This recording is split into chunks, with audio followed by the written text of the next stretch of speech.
God bless America. Hello, everybody. I am the Talk Radio Protege. This is the Protege program. Thank you so much for joining me on this beautiful day. I have a couple of stories to talk to you about. First one from Fox News. Trump says he misspoke on Russian meddling during press conference, accepts U.S. intel findings. Now, which statement did he say he misspoke about? Because there are a couple of wrong answers, and there are a couple of right answers. And now I've read ahead, so I know which one it is. I happen to think that he picked the best statement to say that he misspoke on. Whether or not he actually misspoke, he seems to have a plausible argument for claiming that he misspoke on this statement. When I read the sentence to you, I think you'll understand what I mean when I say that. So, one thing that I do want to remind you about, though, is that when it comes to Russian interference in the election, let's talk about that for a moment. Because the media, the mainstream media, seems to have conflated the Russians attempting to destabilize the Republic by messing with the election, with Trump and Russia colluding together to win the election for Trump. The mainstream media has the two somewhat conflated. So if Trump were to come out tomorrow and say that he believes that the Russians did meddle in the election, that he does agree that the Mueller probe is a valid investigation, then within minutes, the mainstream media would be reporting that Trump confessed to colluding with the Russians, that Trump admitted that the Russians won him the election. Now, every time it comes up, every time the DOJ makes some announcement or the Mueller probe makes some indictment, it has nothing to do with the Trump campaign. The only Americans that have been indicted in the probe so far have been indicted over making quote-unquote false statements to the FBI or for crimes that happened before the Mueller probe began, before the 2016 election happened. Several Russian nationals have been indicted over their actions into the election in 2016, but there is still no evidence that what they did affected the election. So when Trump says that he believes that the Russians did meddle in the election, he's not admitting to collusion, but the left wants you to make the connection between meddling and collusion. It's why they talk so much about the two in the same breath. So let's look and see where Trump says that he misspoke.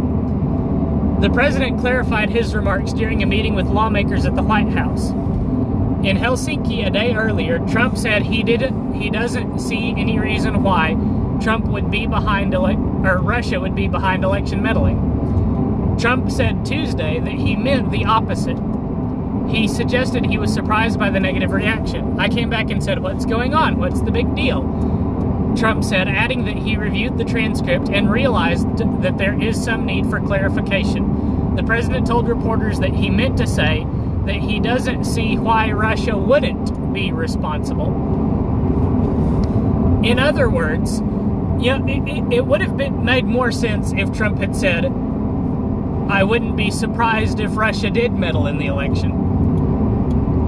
So I think that would have communicated a little bit better what he was meaning to say. When he says that he meant I wouldn't be, that he doesn't see why they wouldn't be responsible, he's really saying that he wouldn't be surprised if evidence came out to suggest that Russia did, in fact, attempt to mess with the election. Now, several public figures, Republican and conservative, on the Trump side and the anti-Trump side, were calling for Trump to do something about this press conference. Newt Gingrich, who has been one of the earliest pro-Trump advocates, said that Trump needed to clarify this specific statement. And Trump did exactly that. So, now, I'm still of the opinion that the left is not going to be satisfied with this. They probably are not going to care. They probably don't care that he made this clarification. In fact, if he had said something to the effect of, yeah, Russia meddled in the election on the day of the press conference, then I think the media would have said Trump admits Russians interfered in the election. And let's talk about what that kind of headline would mean, because words have meaning, and words carry weight in our society. So when the media says that Russia interfered with the election, what does that mean? What does the word interference mean?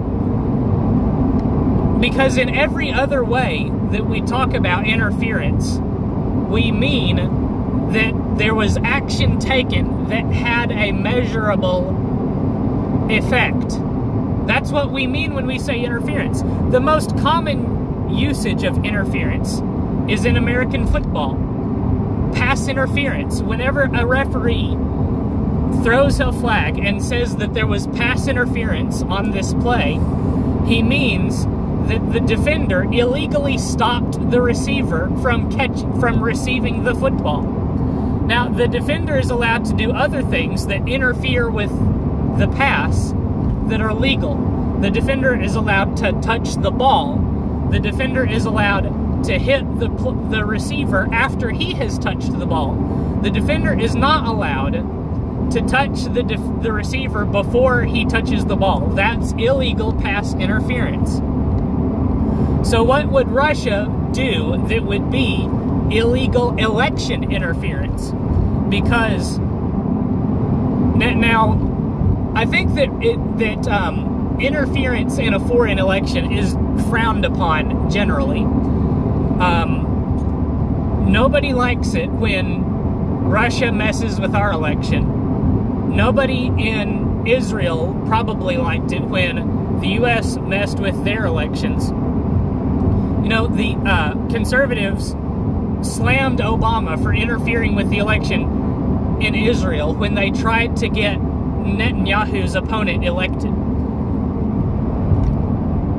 I'm sure that Canada wouldn't appreciate it if the United States government interfered in their election and successfully affected the election. But here's something that is not widely known about American football rules. And I'm going back to American football here because I'm trying to make the analogy. In American football, you are allowed to illegally interfere with a pass if the pass is uncatchable.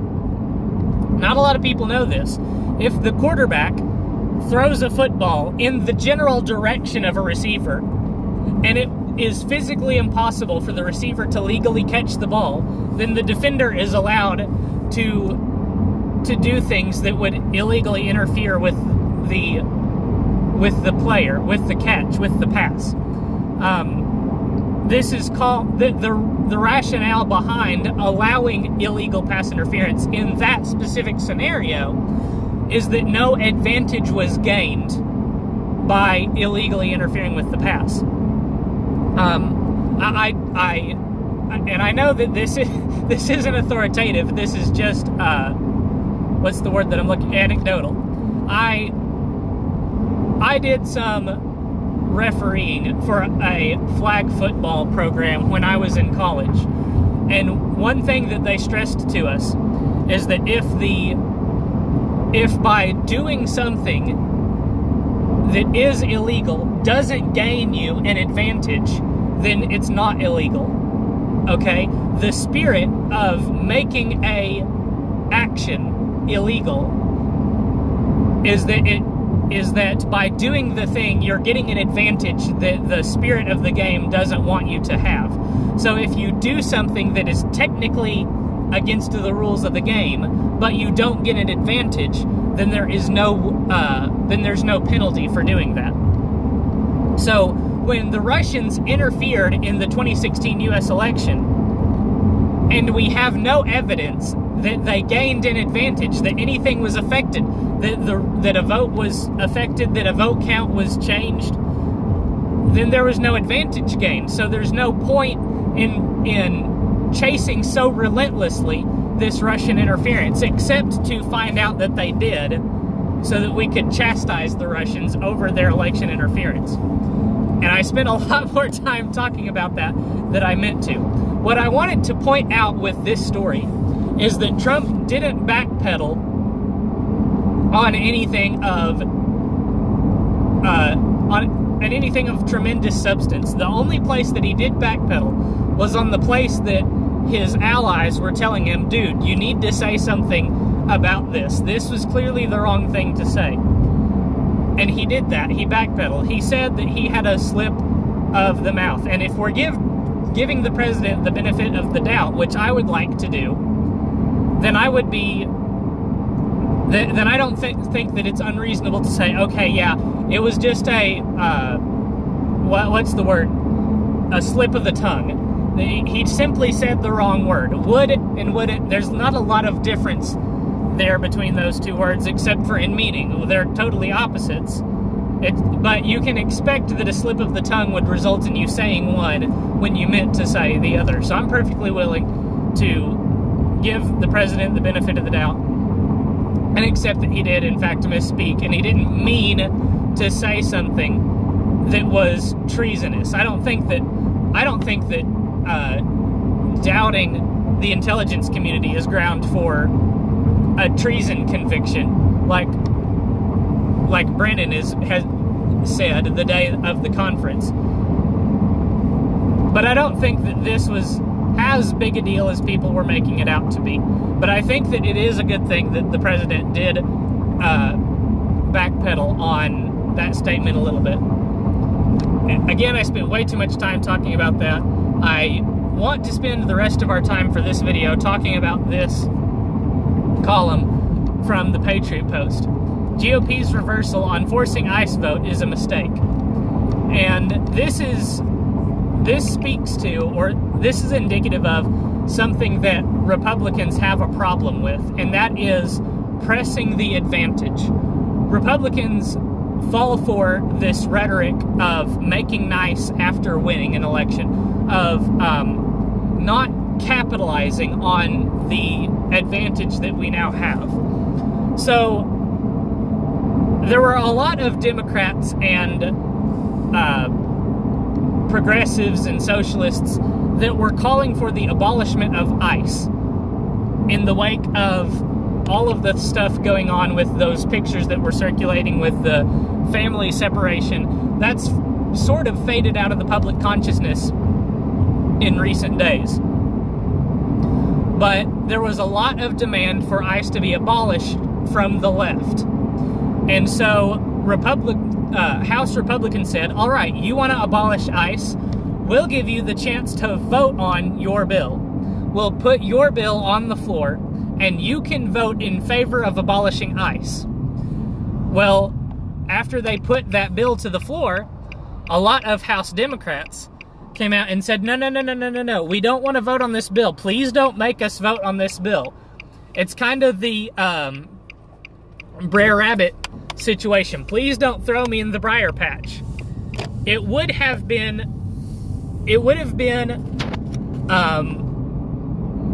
not have looked good if the Democrats had been forced to vote on a bill that said abolish ICE. Republicans have nothing to lose by voting on that bill, because if you vote no, Republicans don't get elected in Democrat, what's the word I'm looking for? Democrat districts, period. So a Republican has nothing to lose by voting against an abolish ICE bill. But Democrats do.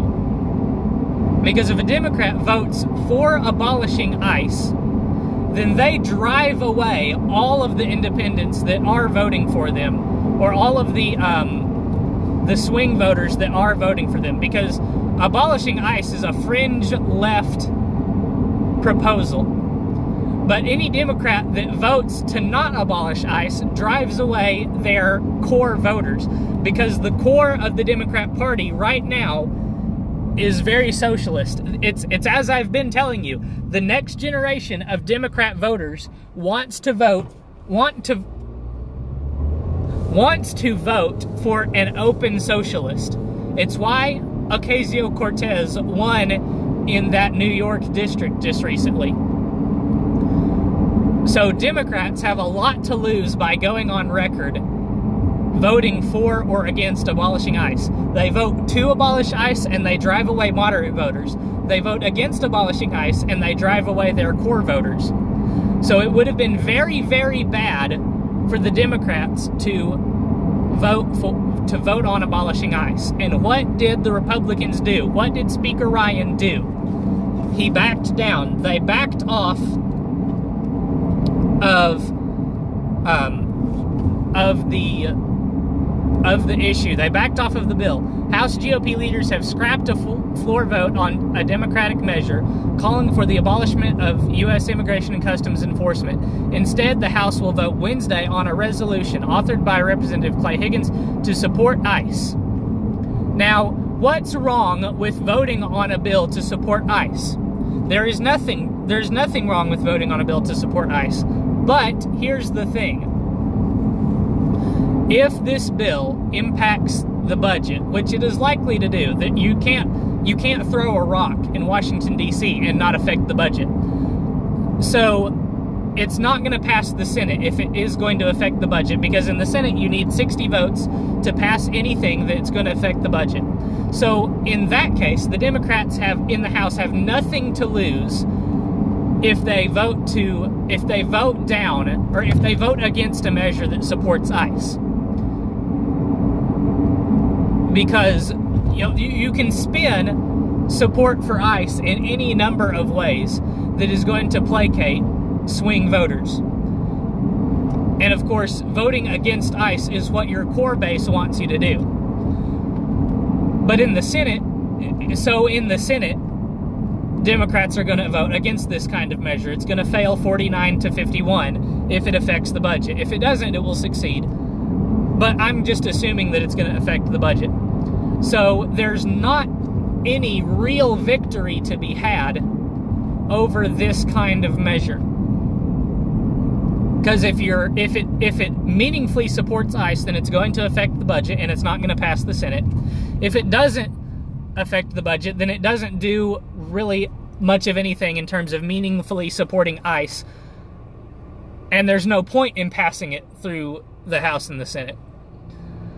So this goes back to what I led off this segment with.